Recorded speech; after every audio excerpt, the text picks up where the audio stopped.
good neighbor, I think is the words that were used by many. It shows its willingness to cease its enablement of the kind of destabilizing activities that go on, their payment of foreign fighters, their payment of militias to go into other countries and destabilize those countries, then Iran will not have a place around this table that was set today. So it is our hope that, and we have a new leadership, or a renewed leadership beginning another term in Iran, that they will begin to examine what this behavior is gaining for them, and whether they will find their way back to a place that Iran historically enjoyed, good relations with its neighbors. And that's what we hope they find their way back to as well. In the meantime, we will continue to take action to make it clear to Iran when their behavior is unacceptable.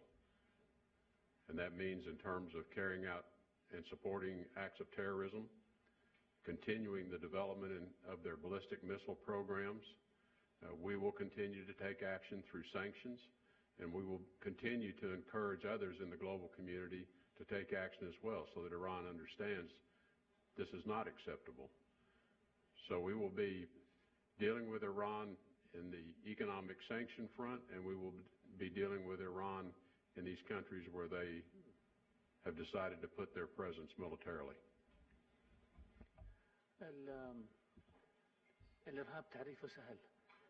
أي شخص يقتل نفس بريئة بدون حق ما يعتبر إرهابي. أي شخص يدمر بيوت، يقتل الأبرياء، الأطفال، النساء، الشيوخ بدون حق، هذا إرهاب.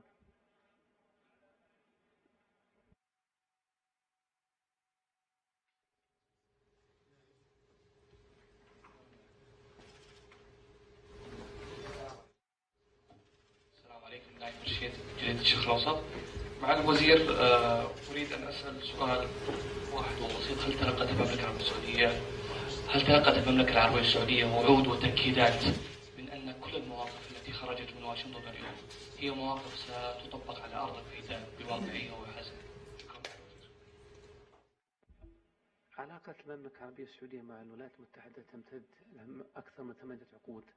العلاقة السياسية بدأت باجتماع المغفولة بإذن الله الملك عبد العزيز مع الرئيس الأمريكي فرانكلين ديلانو روزفلت في 1945. منذ ذلك الوقت إلى الآن والولايات المتحدة دائما عند كلمتها، والمملكة دائما عند كلمتها. فهذا سبب تكثيف العلاقات بين المملكة وبين الولايات المتحدة على مدى العقود الماضية. نحن نثق في كلمة الرئيس الأمريكي، ونحن نثمن وعود الرئيس الأمريكي، ونحن نتطلع للعمل مع الرئيس ترامب في كل المجالات اللي تخدم المصالح المشتركة وتخدم الأمن والسلام في المنطقة وفي العالم.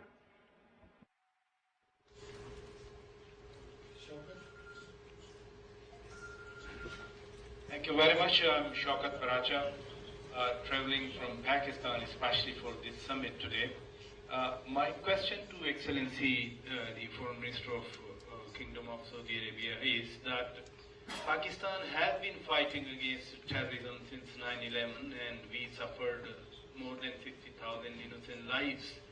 How has been the assessment in this conference that there could be shared learning from the experiences that Pakistan has got in this war against terror? And my question to Excellency is, the partnership desired today with the Muslim world must have certain processes to move forward. There is a lot of fear among the Muslim communities, including myself and my friends. There is a notion of Islamophobia all around in different countries.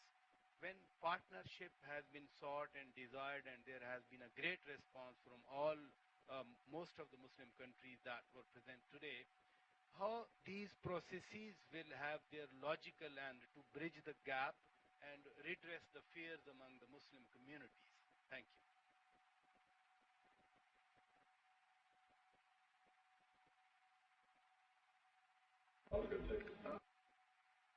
No, go ahead. I'm happy to. With respect to I think the relationship and how the Muslim world is viewed, if I assume you listened to President Trump's speech this afternoon, I hope he dispelled the concerns that many might have with that speech. And in terms of specific processes, much of what came from the 2 days that we've been here in Riyadh, working with our counterparts in the kingdom as well as working with the GCC countries, and we had a very good meeting this morning among the GCC countries, was to put in place specific plans of action that, working together, I think we will also improve the understanding among ourselves. The creation of the Center to Counter Extremism Messaging, the working together on disrupting terror financing networks. Clearly, the economic activities between this region and the United States are all helpful in terms of strengthening those relationships. But I think perhaps the point you're making, and it is an important point, is that all of us have to strive to understand each other's cultures better, understand each other's perspectives better. And I think on this trip, I know the entire delegation traveling with the President has gained a much greater appreciation for this region, the rich history, the rich traditions and cultures of this region, and also a much better understanding of the Muslim faith by traveling to this special place, the special place of the two holiest sites. All of this is, I think, useful to us understanding everyone better here, and we hope people in the Muslim community will make a similar effort to understand the American people's interest and concerns that they may have. But I think, importantly, out of this speech the President delivered this afternoon, what he said, again, is this fight is ours together. It is not between us. It is ours together. And it is only together that we will ultimately prevail. And that it is not a fight among religions, not a fight between Shia, Sunni. It's not a fight between Christians, Jews, any of the faiths. This is a fight of good against evil, and in all of those three great faiths that millions of Americans follow, we are guided by that same tenet.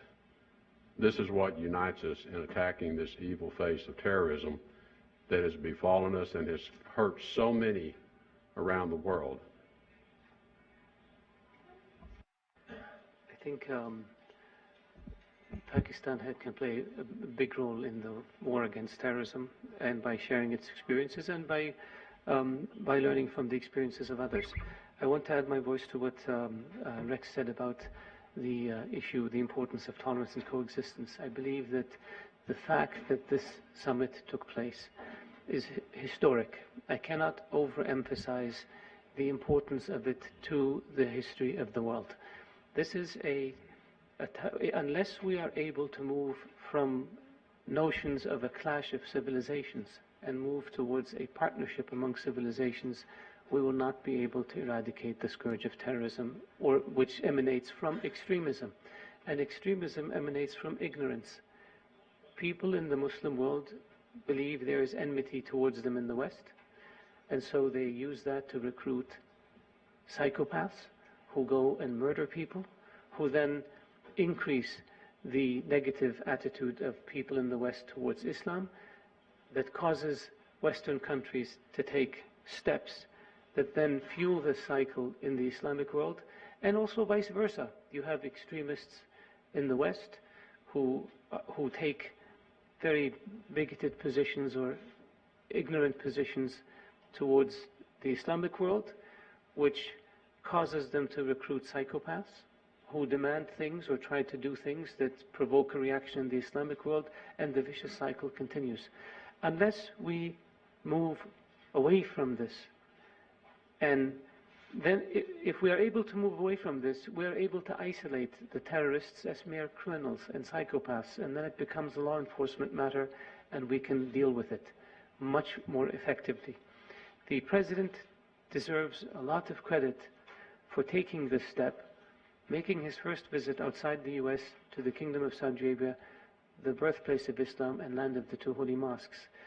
and then going to Israel, and then going to the Vatican to deal with the Jewish world and with the Christian world in order to try to bring the three religions together.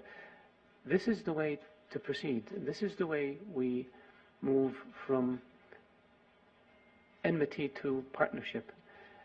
This is a fight, not a clash of civilization. This is a fight for civilization. It's, as the President said, it's good versus evil. And good includes everybody. Christian, Jew, Muslim, Buddhist, Hindu, everyone. And evil includes everyone who seeks death and destruction, irrespective of their faith. And so the importance and significance of this conference today is that it is the first step where there's an outreach and there's a desire to say we need to work together, and we need to work together in order to support good versus evil. And we need to take concrete steps to do that, to do so. And I think we have a number of concrete steps that came out of the conference. The launching of the Global Counter-Extremism Center, the agreements on dealing with financing of terrorism and extremism, the recognition, which is the most important part, the recognition that we have to work together in order to build a better future for our children and grandchildren. That's the first step in the process towards dealing with this issue. They say in medicine that diagnosis is half the cure. Well, we've diagnosed the problem, and the diagnosis of the problem is that we need to pull the rug out from under the forces of evil by seeing this as a common problem that needs a common solution, and seeing ourselves as children of God irrespective of what our religion is. That's how we deal with this problem. Thank you.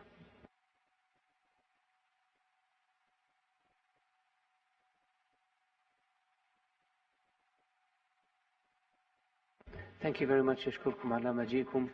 أتمنى لكم إقامة سعيدة في المملكة العربية السعودية. شكرا.